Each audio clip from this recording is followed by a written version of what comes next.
What's going on, guys? Today I am back with some more H.A.T format live duel commentary.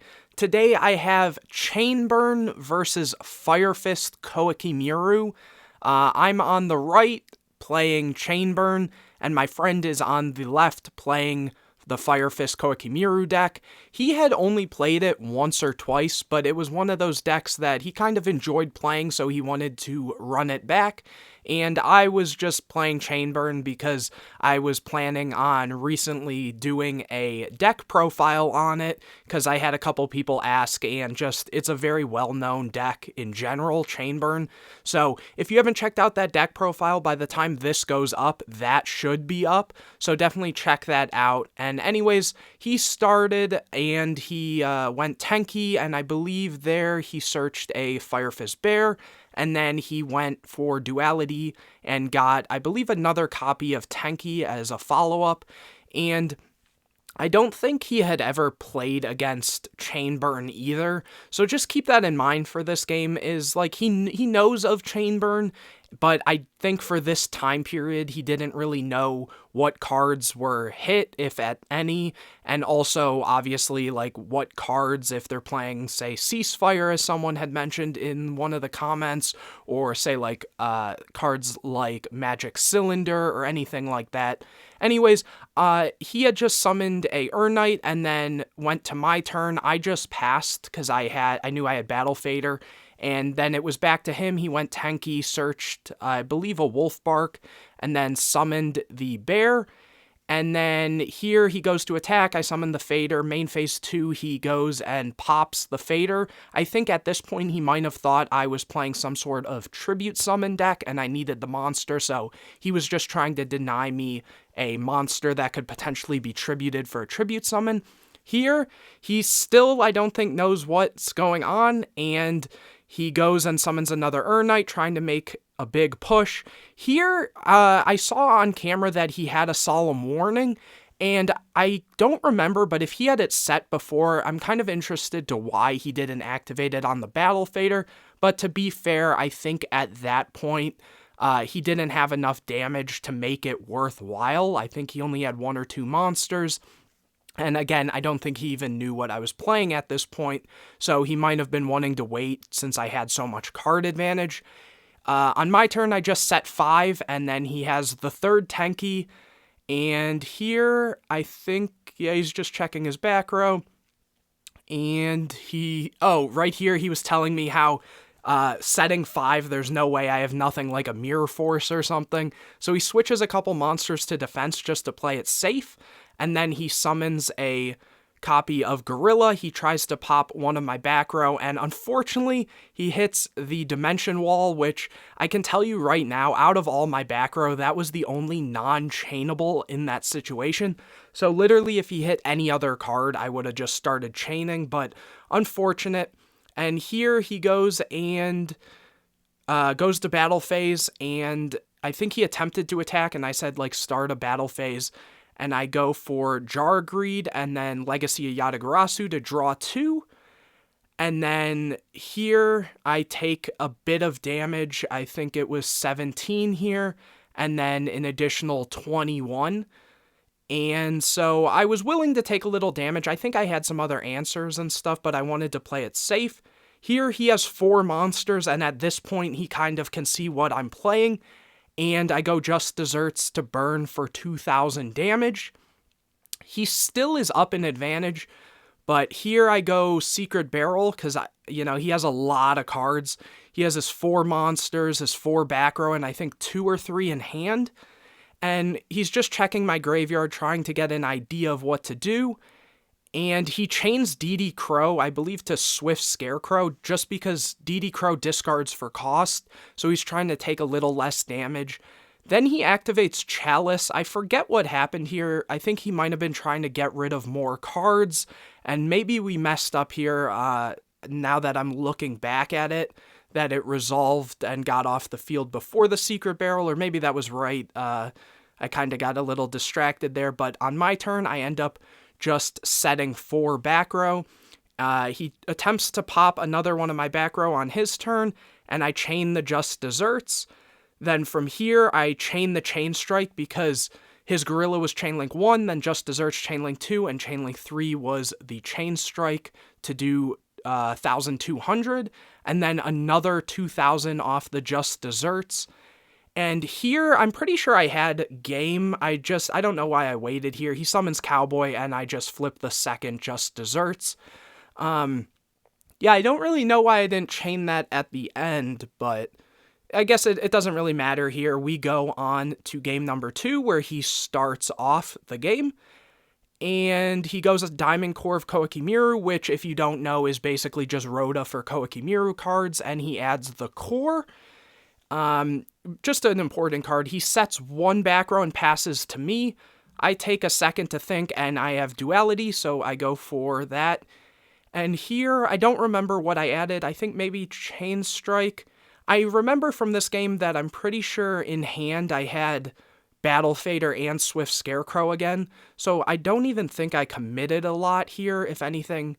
Yeah, I just passed turn, because there was no rush to do anything. Here he goes for a copy of Knight, and he just swings in, and I just take it, because there's no real reason to do anything here. And main phase 2, he goes and searches Bear.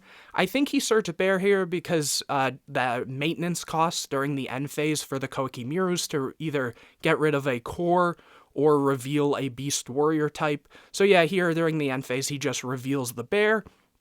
And it's back to me. I have a second copy of Duality, and the first card I see there is Card D, and I just take that because more card advantage is really nice, especially in a deck like Chainburn that needs a lot of its things. One problem that people have with Chainburn in terms of playing it is they kind of just full send. They see trap cards and think they have to set all of them right away. But you kind of have to be mindful of your resources, because if you don't, your numbers during your chains won't add up, and you can actually kind of use up all your resources a little too quickly. Here he goes and summons a Bear, and then he tries to push in for damage, and there's the Battle Fader that I had mentioned previously. And here, I think I'm thinking in main phase 2 or end phase, I forget. Yeah, end phase, he reveals, I think that was Crusader. And I have the third copy of Duality, so that was kind of nice. I believe I drew it for turn, and so I really only have 2 options here, because it's Waboku and the card car. I forget, maybe I didn't have a Swift Scarecrow at this point. I don't entirely remember, because I think I thought about the Waboku simply because I didn't have anything to stop me from taking a ton of damage. But I do take the card car, being a little greedy, and I normal summon it, and on summon he chalices it. That's really unfortunate, but I do have the Secret Barrel to chain to it, just because, build up some chains. He goes for DD Crow again. And here I'm just thinking, I'm doing a little bit of math, and what do I do here? Oh, this is Chainlink 4, so I can accumulate fortune to draw 2 more cards, and then I Chain Strike, because at that point I believe it's Chainlink 5, so doing some damage here, drawing 2, then the DD Crow resolves, and then how much does he take here? 2, 4, 6, 8, 10, 12, I believe. Oh, 16. Maybe he had more cards in hand. I'm not entirely... Yeah, I think he actually had like 2 or 3 cards. So I just go set a couple more, and he draws for turn. He goes to use Bear to pop the card car. I don't know if there was a specific reason why he did that there, because I guess looking back, he could have tried going for some damage. But here, he goes for Direwolf to clean up his monsters, and also then summons Crusader, and he uses the effect targeting, I believe it's Self, and I want to say he said my middle back row here. Yeah, my middle back row.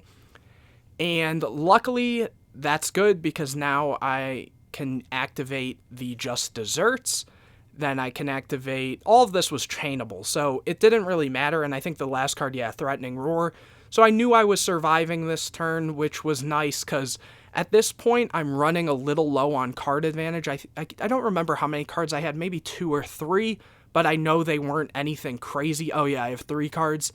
I draw for turn, And I just had to double check Crusader here. I needed to make sure it would get its effect if it destroys a monster that would be banished, or if it has to specifically go to grave, because Battle Fader, when it's summoned with its own effect, when it leaves the field, it gets banished. So he was just reading over it, and it does get the effect. So he adds back Core, and then during the end phase, he has to discard it, kind of showing that he has no other Beast Warriors. So that's kind of something I had to keep in mind there. Here I just draw and pass again. He summons the bear and attacks, and I think... Oh, here I have another copy of Battle Fader. So he's just kind of thinking, and during the end phase, the Crusader, he lets it die, or maybe he didn't have the core. I think he had added it back, so I guess he just let it fall off. He summons Gorilla and attacks, and here, this one, Gorilla does have to send the monster to graveyard, so he won't get the fire formation from that. And here, he's just checking graveyard. It goes back to my turn, and I think I drew something I really needed here. Oh no, because he left the 2 monsters, I was able to Lava Golem him. And funny enough, the one card that was kind of dead in this matchup, he had Bottomless. And so it does work, where since I summoned it to his field, he is able to Bottomless it. So that's kind of a funny interaction that doesn't really come up much. I one day appeased, so we both drew a card and then don't take damage till the end of his next turn. He goes Diamond Core and adds back the Iron Core, sets 1, and it's back to me. And I think here's where I start setting everything. If I remember correctly, yeah. I set, let's see, 2, 3, 4 cards. Back to him. I don't know how many cards he has, because I guess his hand kind of went off screen here. He summons a Urnite and attacks. I chain Waboku. And then from here, he discards the core. So he did have the core, I believe, and I set 2 more. And I think this is the turn that kind of changed everything around, because he goes to battle phase and I use the Dimension Wall, so he takes the damage. So he takes 2,000, and that leaves him at just 200. And I don't think I actually had a burn card here. And so he removes in main phase 2 the core to protect his guy. And then in his end phase, I go Waboku. I think it was the end phase. And then I chain Reckless Greed, Jara Greed, and then Accumulated Fortune. So yeah, here I had no cards in hand at this point, and I just needed draw cards, and I was going to be skipping my draw phase because of Reckless, but I do get to draw 5. So at this point, I should have it. I'm just kind of looking at my hand here. I set 4 and then throw it back to him. I activate the Ojama Trio, so he gets 3 tokens, and then I use Legacy of Yatagarasu to draw a card. At this point, he's just annoyed with the game. He knows there's probably no chance, so he goes Dark Hole. I just, as a joke, chain the copy of Just Desserts, and then he chains Chalice just because the game's over, and then he chains Book of Moon, just kind of BMing a little there. But that is the game. Hopefully you guys enjoyed. If you did, please drop a like on it, comment any questions or videos you want to see in the future, share this video with your friends, make sure you're subscribed, and anyways, I'll see you in the next video.